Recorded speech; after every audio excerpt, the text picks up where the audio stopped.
Olá, meu amigo e minha amiga. Muito obrigado por você estar aqui no nosso Portal do José. Hoje, para mais um encontro especial nessa semana em que, como você já sabe, eu vim participar do evento mundial do progressismo, que reuniu lideranças de todas as áreas para discutirmos as coisas que estão acontecendo no mundo e, sobretudo, para marcar o início de um movimento de resistência ao avanço da extrema-direita no mundo inteiro. E está sendo muito interessante essa experiência e, na medida do possível, eu vou compartilhar com vocês as informações principais e as impressões também que a gente tem quando a gente sai um pouco da nossa bolha, a gente sai do nosso país, enfim. Já estou voltando para o Brasil depois de amanhã e hoje eu estou aqui, muitas pessoas perguntam, né? Depois de Barcelona, estou aqui em Valência, que é um dos principais centros universitários da Espanha. Eu visitei a Universidade de Valência, que foi fundada em 1499. Muito legal bater papo com pessoas que eu conheci, enfim. Foi um convite que eu recebi que eu achei muito legal, então vim. E aqui hoje é um espaço aberto que tem aqui essa estrutura que você está vendo atrás de mim e que eu vou dar um take aqui num parque belíssimo da cidade, né? A cidade, essa estrutura que tem aqui atrás, ela vai lembrar um pouco a estrutura que você já deve ter visto do Museu do Amanhã, na cidade do Rio de Janeiro, né? Aqui, essa estrutura aqui atrás, olha, deixa eu levantar aqui um pouco a câmera, aqui, ó, vocês vão ver aqui, ó, essa estrutura. E tem várias estruturas gigantescas aqui, né? Ali atrás tem outra estrutura também, olha. É um negócio impressionante, gente. É uma cidade muito legal, enfim, muita gente jovem, muito universitário aqui. E eu pude conversar com pessoas de todos os campos da política, né? De várias partes do mundo, inclusive. E uma coisa que eu quero compartilhar com vocês é que esse ano de 2026, que será um ano de disputas eleitorais no nosso país, não é apenas o Brasil que está sendo colocado sob escrutínio, não é apenas o conflito interno no nosso país, não. O Brasil está dentro de um contexto geopolítico que vai muito além do que as nossas discussões internas. E dá para perceber que existe uma unidade na extrema-direita e que Pedro Sánchez, né, da Espanha, mencionou muito bem, que liga todas as pessoas, não, que liga essas pessoas a uma espécie de ressentimento, um discurso de ódio que só produz desigualdade, destruição, miséria e guerras por todos os lados. E temos, infelizmente, representantes desse tipo de pensamento, não podemos nem dizer que é ideologia, porque ideologia é uma coisa mais elaborada, mais sofisticada, mas não, é um comportamento que une essas pessoas todas no combate a quem tem algum tipo de ideia, alguém que tem algum tipo de utopia, alguém que quer de fato transformar o mundo. São pessoas muito ressentidas, amarguradas de um modo em geral. A gente vê isso no Brasil, mas também fora do nosso país a gente vê o mesmo tipo de ressentimento, o mesmo tipo de discurso, quase que um padrão. O que reflete também décadas de massificação de desinformação para a sociedade de um modo em geral, que atinge bolhas de pessoas que estão ressentidas, estão fracassadas, estão perdidas, não conseguem evolução de nada, tem uma série de problemas, enfim. E aí elas querem encontrar responsáveis por isso e de uma forma muito habilidosa, os meios de informação que se tem colocam a responsabilidade sempre no outro, numa coisa aleatória, para que as pessoas não percebam que o grande problema hoje da humanidade é a desigualdade social que é provocada já há muito tempo e mantida por estruturas que fazem com que parcelas da sociedade acabem por achar que aquilo que está sendo dito para elas, para essas pessoas, são as verdades. Que o problema é o comunismo, que o problema é o socialismo, que o problema é o imigrante, que o problema é o estrangeiro, enfim, que o problema, enfim, tá num outro campo, e não no campo da economia, no campo da distribuição de renda, no modelo econômico da sociedade.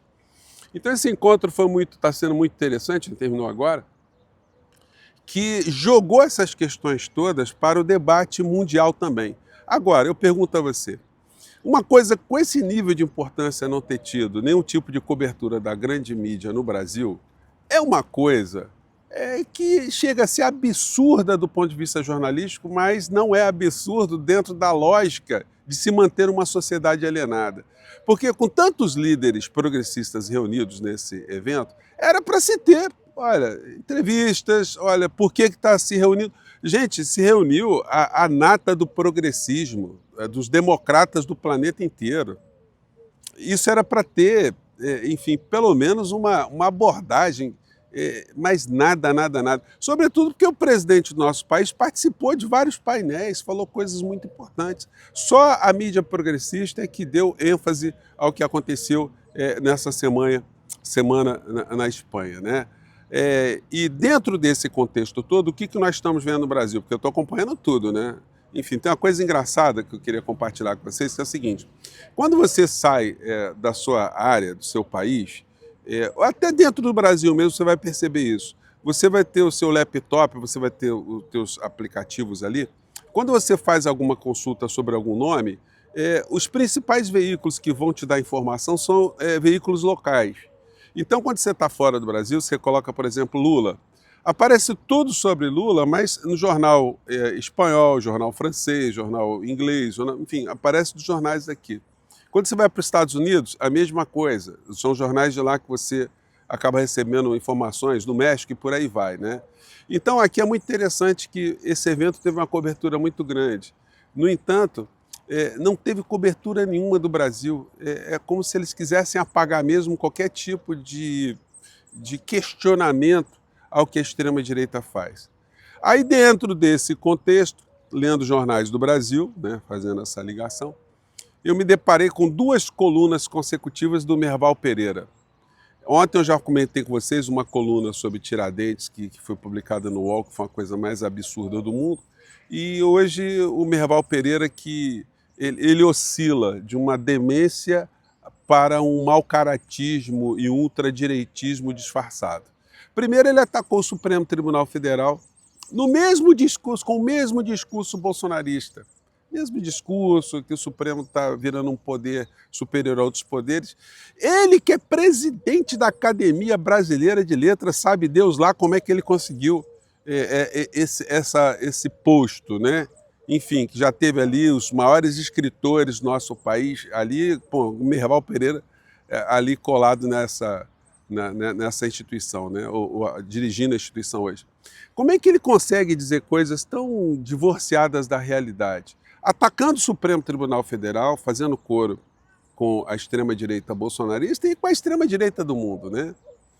E hoje, quer dizer, no último editorial dele, ele comparando o Lula com o Flávio Bolsonaro, com resvalamento num preconceito etário dele, né? Ele dizendo assim, não, porque o confronto... ele começa assim, o confronto entre Lula e Flávio Bolsonaro tem vários aspectos, 44 anos, quase que dizem um jovem candidato, né? Só falta dizendo assim. E o outro, um idoso com 80 anos. Tá de sacanagem, Merval. O Merval tem 76 anos, vai fazer agora também, daqui a pouco ele está fazendo 80, né? Mas a cabeça do Merval Pereira está claudicando muito, né? E ele coloca até em xeque essa vitalidade do Lula, né? Por que o Lula é tão vital? Enfim, vai dizer também, Merval, que é o clone do Lula, né? Aí faz falsas comparações, como ele pudesse esconder que o Flávio Bolsonaro representa o golpismo, representa a continuidade de um pensamento que afundou o nosso país numa ditadura. Ditadura essa que a empresa do senhor Merval Pereira, do qual ele é uma espécie de porta-voz, apoiou, atuou para que se houvesse o golpe e depois atuou para manutenção do golpe, fazendo a lavagem cerebral nas pessoas do nosso país.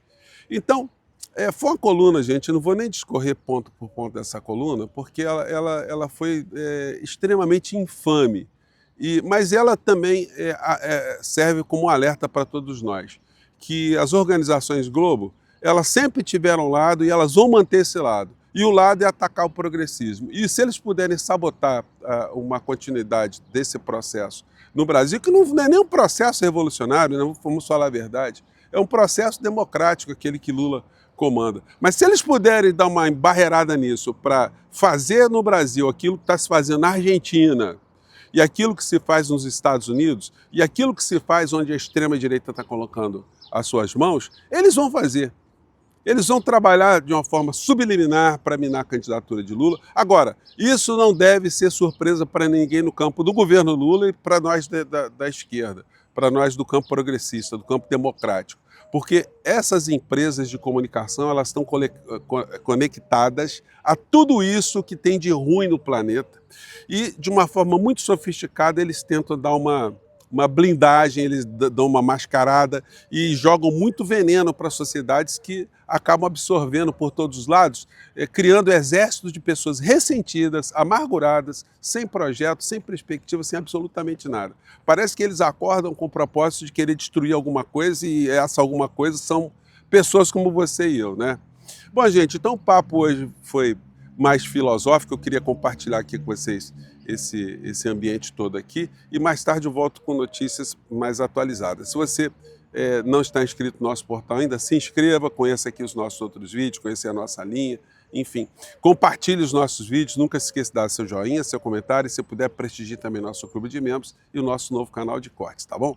Você que é muito bem-vindo, muito bem-vinda, lembrando que eu sempre coloco no primeiro link aqui da nossa seção de comentários, essas informações para você ingressar, tá? Então é isso aí, gente. Abaixa o ressentimento, abaixa a extrema-direita, viva o Brasil, viva a democracia e viva o progressismo. Eu fico por aqui, um grande abraço, tchau.